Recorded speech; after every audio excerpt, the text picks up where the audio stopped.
ఎత్తిపోతల పథకాన్ని 4,000 కోట్ల రూపాయలతోన రైతాంగాన్ని అందరూ కూడా వాళ్ళకు సాగునీరు ఇవ్వాలి, పంటలు బాగా పండించాలి అన్న ఉద్దేశంతో ఒక మంచి సాగునీటి ప్రాజెక్టు కూడా శాంక్షన్ చేసి తీసుకొచ్చిండు, జీవో తీసుకొచ్చిండు. ఇవన్నీ కూడా వాస్తవాలను తీసుకొచ్చాడు.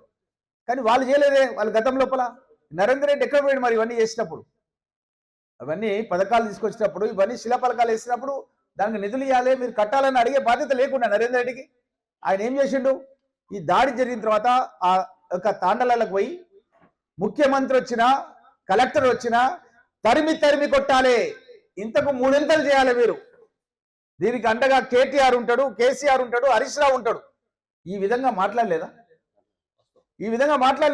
పత్రికా ప్రముఖ మీరు ఒకసారి ఆలోచన చేయండి. ఒక గౌరవ శాసనసభ్యుడిగా ఉండి ఒక ముఖ్యమంత్రిని తరిమి తరిమి కొట్టాలి అనే భాష ఎవరైనా మాట్లాడతారా? సభ్య సమాజంలో తలదించుకోవాలి.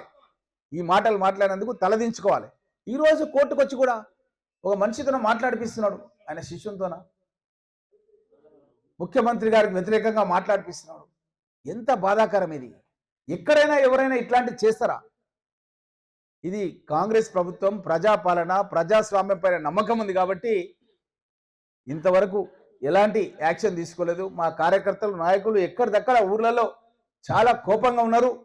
మళ్ళొక్కసారి కనుక మీరు ఇట్లాంటి పనులు చేస్తే వాళ్ళే మీకు దేహశుద్ధి కూడా చేసే అవకాశాలు కూడా ఉంటాయి.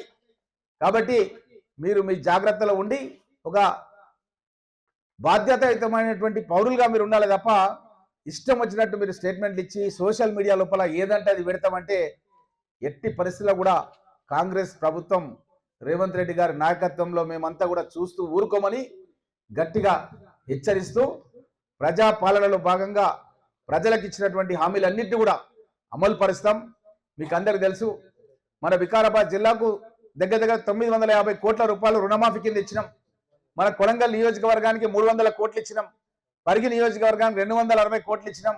మన 250 కోట్లు వికారాబాద్కి ఇచ్చినాం. 200 కోట్లు తాండూరు నియోజకవర్గానికి ఇచ్చినాం. మరి వీళ్ళు ఇచ్చిర్రా? నేను చెప్తున్నా 950 కోట్లు వాళ్ళ ప్రభుత్వంలో ఇచ్చిర్రా? ఇప్పుడు మళ్ళీ ప్రతి ఒక్క నియోజకవర్గానికి 50 నుంచి 100 కోట్లు ఎవరికైతే 2 లక్షల కంటే ఎక్కువ ఉందో వాళ్ళందరికీ కూడా వేయబోతున్నాం. ఎవరికైతే రేషన్ కార్డు లేవో, ఇంట్లో 2-3 ఉన్నారో వాళ్ళందరూ కూడా ఆల్రెడీ ఇంటింటికి పంపించి వాళ్ళని యాప్ లోపల వాళ్ళ వివరాలు సేకరించింది ప్రభుత్వం. వెనుకకు పోయేది లేదు. ఇంకా పెద్ద ఎత్తున ప్రతి నియోజకవర్గానికి 50 నుంచి 100 కోట్లు ఇవ్వబోతున్నాం. అదేవిధంగా 6 సిలిండర్లు 500 రూపాయలకే ఇవ్వడం జరుగుతుంది. ఆల్రెడీ అమలైపోయింది. ఇంటింటికి కరెంటు ఉచితంగా ఇచ్చినాం. గతంలో రాజశేఖర రెడ్డి గారు ముఖ్యమంత్రిగా ఉన్నప్పుడు 2004 నుంచి 21 సంవత్సరాలు అయింది. ప్రతి రైతుకు ఉచిత కరెంట్ ఇస్తున్నాం.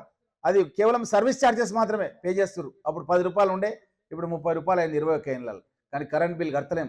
నిజంగా అయితే కరెంట్ బిల్ కడితే కానీ కార్యాచరణ పథకం తయారు చేస్తున్నాం. ఇవన్నీ కూడా పథకాలు తీసుకొని ఈ రైతు భరోసా కూడా తొందరలోనే 7,500 చొప్పున వేయబోతున్నాం. ఇవన్నీ కార్యక్రమాలు జీర్ణించుకోలేక ప్రభుత్వాన్ని ఏ విధంగా అప్రతిష్ట పాలు చేయాలన్న ఏకైక లక్ష్యంతోనే ఈ యొక్క కేటీఆర్, హరీష్ రావు కలిసి కేసీఆర్ నాయకత్వంలోనే ఇదంతా కార్యక్రమాలు ఆయన బయటపడకుండా ఫామ్ హౌస్లో ఉండి వీళ్ళ ద్వారానే నడిపిస్తున్నటువంటి నాటకం ఇది.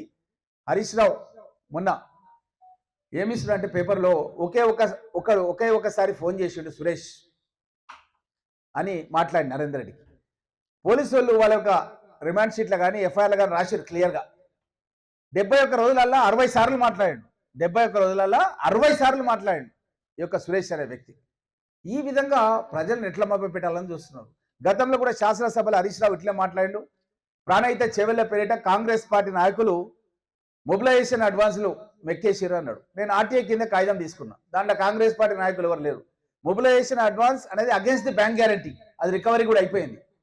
అయినాక కూడా ఈ విధంగా అభూత కల్పనలు చేసే ప్రయత్నం చేస్తే నేను ఛాలెంజ్ చేసిన, నేను పరిగి ఎమ్మెల్యేకి రాజీనామా చేస్తా, మీరు 1000 కోట్ల కాంట్రాక్ట్లు ఇచ్చారు ఈ యొక్క కాంట్రాక్టర్లకు, మేము ఇవ్వలేదు, నేను రాజీనామా చేస్తా, ఇప్పుడు నువ్వు మాట్లాడి దీని మీద అని డైరెక్ట్గా నేను ఫింగర్ పాయింట్ చేసి హరీష్ రావుతో మాట్లాడితే శాసనసభలో మాట్లాడలేదు. అంటే ఎంత అబద్ధాలు చెప్తారు ఈ హరీష్ రావు, కేటీఆర్ అనే దానికి ఉదాహరణ చెప్తున్నా. ఇది ఇక్కడ కూడా చెప్పిన, ముఖ్యమంత్రి గారు అల్లుడు ఫ్యాక్టరీ పెడతాడంటున్నావు కదా, నీ దగ్గర ఏమైనా సమాచారం కొడంగల్లో అప్లికేషన్ పెట్టింది ఉంటే చెప్పు, పరిగి ఎమ్మెల్యేకి నేను రాజీనామా చేస్తా అని చెప్పిన.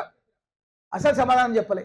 కాబట్టి నేను మీ ద్వారా ప్రజలందరికీ తెలియజేస్తున్నా, ఇది కేసీఆర్, కేటీఆర్, హరీష్ రావు వీళ్ళు ముఖ్యమంత్రి గారిని అప్రతిష్ట చేయడానికి కృషి చేస్తున్నారు. ప్రజలు ఎవరు కూడా నమ్మరు. కష్టాల నుంచి ప్రజలను బయటికి తీసుకొచ్చినటువంటి ముఖ్యమంత్రి రేవంత్ రెడ్డి గారు కాబట్టి ప్రజలంతా కూడా రేవంత్ రెడ్డి గారి పైన విశ్వాసం ఉంది, నమ్మకం ఉంది. రేవంత్ రెడ్డి గారి నాయకత్వంలో 6 గ్యారెంటీలు అమలు చేస్తాం. వచ్చే ఎన్నికల్లో కూడా మళ్ళీ కాంగ్రెస్ పార్టీ గెలుస్తుంది. డాక్టర్ మల్లు రవి ఎంపీ, కోదండ రెడ్డి గారు చైర్మన్ అగ్రికల్చర్ కమిషన్, బల్లి నాయక్ గారు చైర్మన్ ట్రైకార్, మేము ముగ్గురం కూడా లగచర్ల గ్రామంలో నిన్న మొన్న జరిగినటువంటి సంఘటన మీద తప్పుడు సమాచారం ప్రభుత్వానికి వ్యతిరేకంగా, రేవంత్ రెడ్డికి వ్యతిరేకంగా ఒక ప్రణాళిక ప్రకారం జరుగుతుంది కాబట్టి వాస్తవ విషయాల్ని రాష్ట్రం ముందు ఉంచాలని రాహుల్ గాంధీ, మల్లికార్జున ఖార్గే గారికి కూడా మేము రిపోర్ట్ చేస్తామని నిన్న కేటీఆర్ గారు ఢిల్లీలో మాట్లాడుతున్న సందర్భంగా మేము ఇక్కడికి వచ్చి ఇక్కడ కలెక్టర్ని, ఎస్పీని కలవటం జరిగింది వికారాబాద్లో. వారి ద్వారా జరిగిన ఇన్సిడెంట్ మీద వివరాలని తెలుసుకున్నాం. మళ్ళీ ఇక్కడికి వచ్చి కొడంగల్లో ఉన్న మండల కాంగ్రెస్ ప్రెసిడెంట్లు, ఇతర చైర్మన్లు, library chairman, market committee chairman వీరందరితో మాట్లాడి ఇప్పుడు ఆ లగచర్ల దాని పక్కన ఉన్న 2 గ్రామాలని ముగ్గురుము 10 నిమిషాల్లో 5 నిమిషాల్లో రామ్మోహన్ రెడ్డి గారు, పరిగి ఎమ్మెల్యే గారు కూడా మాతో జాయిన్ అవుతారు. వారితో కలిసి మేము అక్కడికి పోయి అక్కడ ఉన్న రైతులు, అక్కడ ఉన్నటువంటి ఎస్టీలు, ఎస్సీలు, ఎందుకంటే ఈ అరెస్ట్ అయిన వాళ్ళల్లో ఎస్సీలు ఉన్నారు, ఎస్టీలు ఉన్నారు, బీసీలు ఉన్నారు, ఓసీలు ఉన్నారు, సమాజంలో ఉన్న అన్ని కులాల వాళ్ళు ఉన్నారు. ఎవరెవరు ఇన్వాల్వ్ అయ్యారనే దాని మీద తెలుసుకున్న దాని ప్రకారం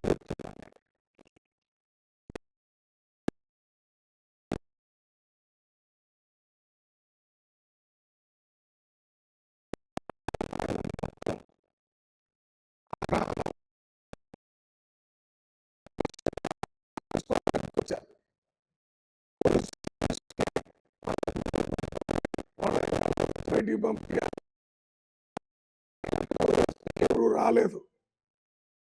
ప్రభుత్వం ఇచ్చిన సీఎం గారు చెప్పారు స్పష్టంగా, వారితో మాట్లాడండి, వారు ఒప్పుకుంటే అక్కడ ఫార్మా, వారు ఒప్పుకోకపోతే అక్కడ ఇండస్ట్రియల్ పార్కు, వారు 2 ఒప్పుకోకపోతే మీరేమి బలవంతం చేయొద్దని చెప్పారని ఇవాళ ఉదయం మేము ముగ్గురం పోయి సీఎం గారిని కలిసి వచ్చాం. ఇక్కడ డెవలప్మెంట్ చేయాలి.